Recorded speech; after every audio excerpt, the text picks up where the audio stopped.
So guys, দর্শন হয়ে গেছে। এটাই হলো সেই মন্দির, মহাকালেশ্বর জ্যোতির্লিঙ্গ।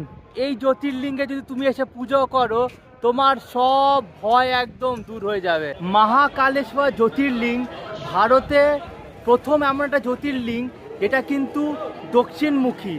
এখানেই শিব ঠাকুর নিজের ভক্তদেরকে কালকে কাল মহাকাল রূপে দর্শন দিয়েছিল।